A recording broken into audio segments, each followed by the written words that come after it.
Gottlieb, Coach, welcome to Portland, and we'll begin with your opening statement, then we'll open it up for questions. Sure, thank you. Incredible to be here. Appreciate you guys coming out. I know it's early in the morning.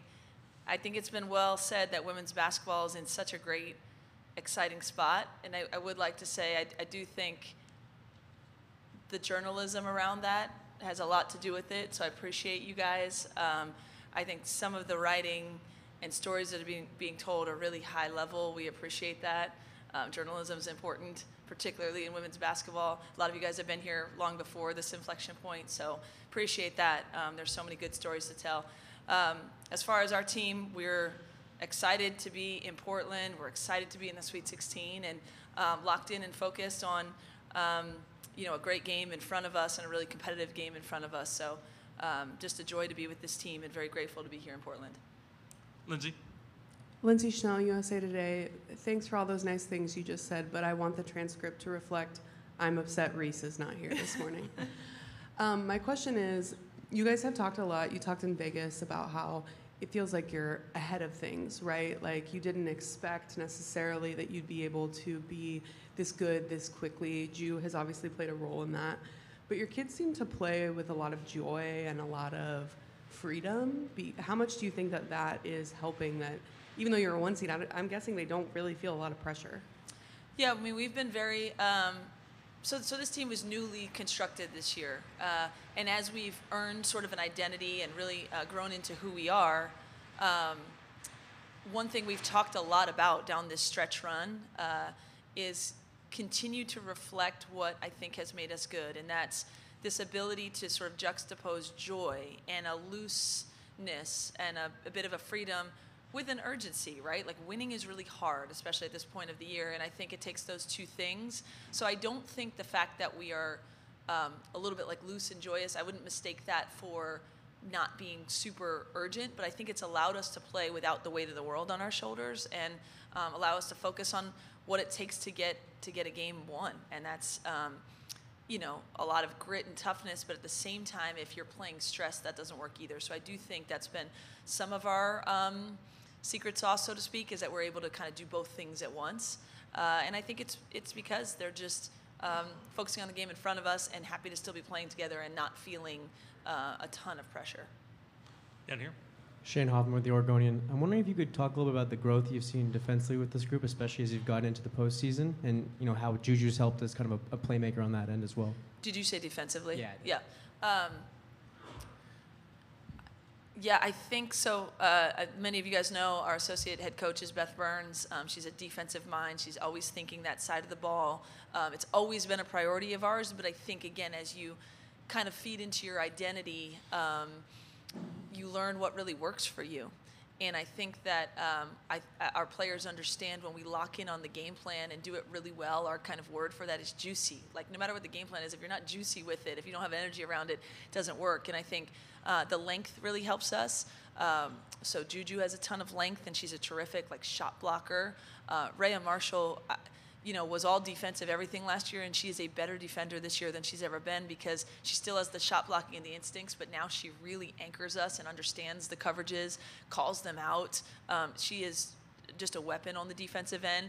And then we have other lengthy people, right? So Forbes and KD is a really good defender, and it allows us to, I think, understand our game plans better and play a little bit more connected than maybe we were 2 months ago. But we know shot making is important, but we start our offense when we get stops, so we need to get stops to be as good as we can be. Down here. Sabrina Merchant, The Athletic. JuJu's obviously been an LA star for a very long time, but when did you realize that she was starting to just explode nationally, and how has she handled that as that has come about? I mean, there have been a lot of, nothing really completely surprises me anymore with JuJu. We're all on this ride that everything's new. But I was sitting at home at the beginning of March Madness and see Joel Embiid in a commercial, and then all of a sudden there's JuJu, and I'm like, when have you seen the reigning MVP, in a commercial with, the kid that our teammates just made sit in the back of the car, right? Because she drew the short straw over here on the way over here. I mean, her impact and her reach, I think, is only going to grow, partly because of her game and how it you see her and you get excited and you want to come back, but also because the way she handles the attention and how much she understands her place in this, and that if there's an opportunity to smile at a kid or make their day or sign an autograph, she'll do it. So I think it begins in LA, where she has really brought in this diverse population of people who are excited about her. But the more we're on TV, the more we're out playing in other places, you see it go to other areas as well. There was a moment in Colorado where we were on the bus getting ready to leave, and there was a young girl standing outside who wanted an autograph. So our assistant coach came on and said, hey, Ju, would you go outside? And she said, of course. She comes outside, and as soon as she's signing that autograph, like 50 other people come running down a hill with their autographs, and we were like, whoa, like get ready for this. So we've seen different moments along the way, but I can't say enough about her demeanor and her grace kind of in handling everything. That's just who she is. And Pelton, ESPN.com. It's worked out well for your program this year, but I'm curious, for your perspective, having played there and now as a coach, what do you think of the Ivy League not allowing a graduate year for players? I think that's the best rule in the history of rules. No, just kidding. It's funny. I have a group chat with all of my teammates in college from even alums from other years that I didn't play with. So now they've totally gotten into obviously our team, but the tournament and the Ivy thing. And someone asked that on the group chat, and actually our coach kind of chimed in and said it's the Ivy League has sort of long-standing philosophical things, and I think the idea is you're in college for 4 years, and the athletic opportunities don't outlast your education there. I think it's a philosophical model. No one was prepared for this COVID year thing, and so when the NCAA essentially said, I think the NCAA didn't want people to opt out, thinking the COVID year might look a little different, so they just said we'll give everyone the year if you get through this year, and the Ivy League shut down. And so all of a sudden you either withdraw from school, which is when they wouldn't have an extra year, or you stay in school, no basketball, and then you get this year, but just can't be at your institution. I mean, that's bigger than me, that's bigger than us, that's an Ivy League principle.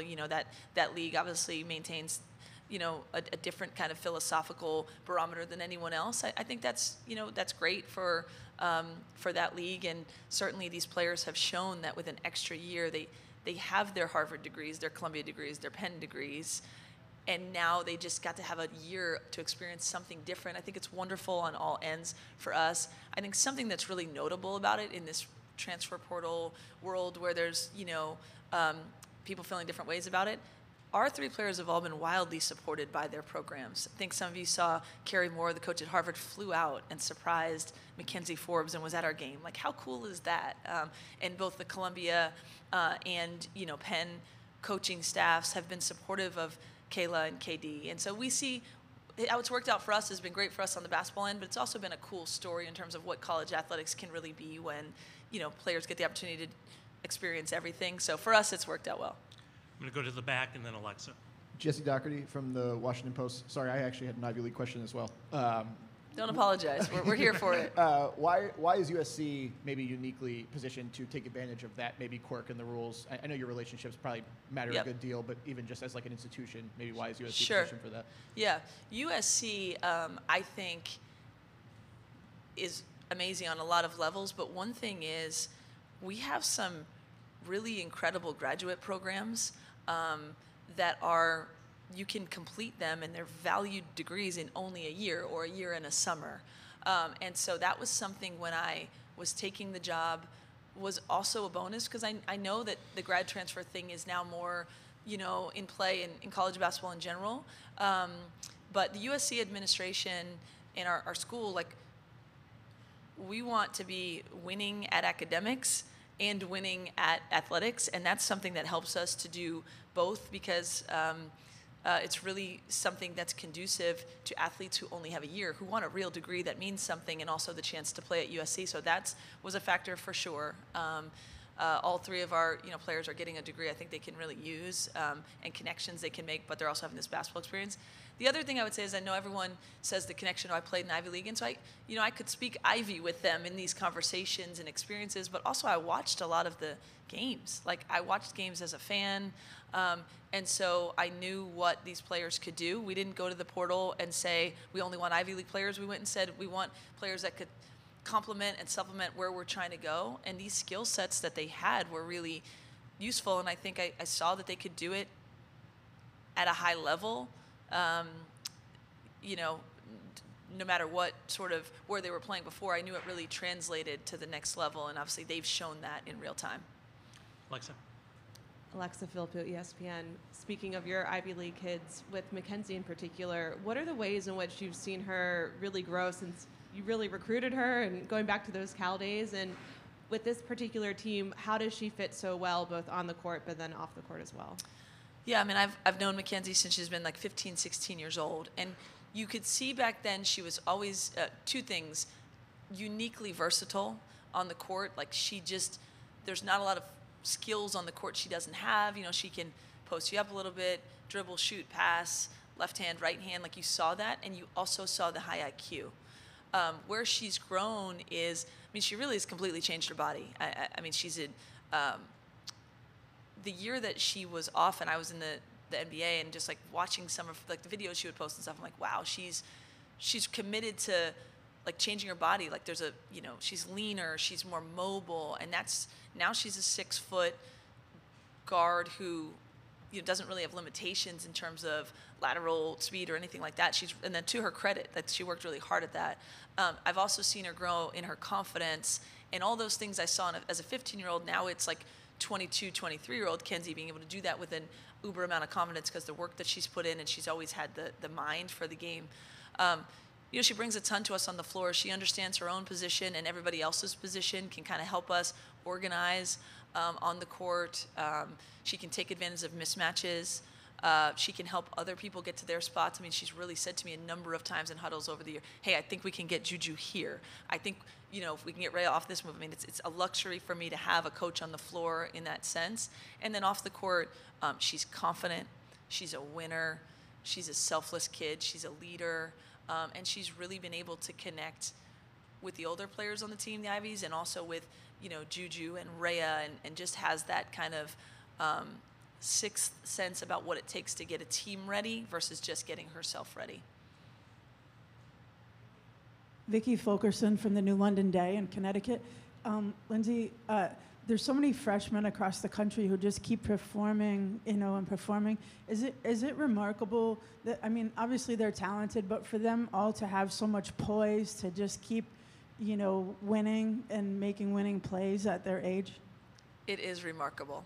It is, as a fan of the game, as watching, players across the country, we get a front row seat to JuJu every day and what she handles and what she does as a freshman. And I've said, I really don't know if there's been a better freshman season by anyone ever, given everything that she's done to elevate our program and everything that comes with it.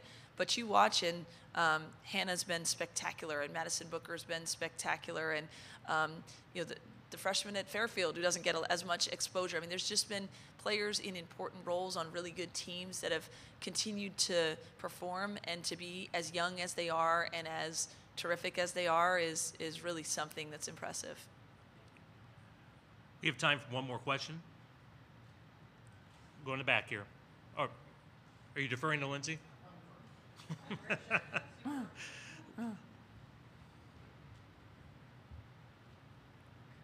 Lindsay, I was just going to ask, you're in this unique position having been in the NBA for 2 years. You come back and women's basketball is exploding, like you said. Why do you think now, suddenly, I appreciate that you gave us credit as journalists. I don't think it's just us. And then also, one thing that really stands out to me, and this is not to take anything away from the men's tournament, but the women seem to play with a lot of joy and a lot of passion. And I think that really brings fans in. Why do you think that is? Yeah. I don't think women's basketball has just arrived recently. I think the coverage and the eyes on it has arrived recently. You put women's basketball on ABC, and you're going to get millions more watching it than before because it's on a platform, or put more games on ESPN and people are talking about it. And now all of a sudden, JuJu and Caitlin and Angel Reese are household names and people want to tune in, but they have to be able to see it somewhere. So, put women's sports on TV and more people are going to watch and see it. And then we have these uniquely exciting players and exciting storylines that just make people really captivated when they see it. But it's not the first time we've had those. I mean, Diana Taurasi was really, really exciting and a great personality. It just wasn't on as many households as it is now. So I think that's the number one thing.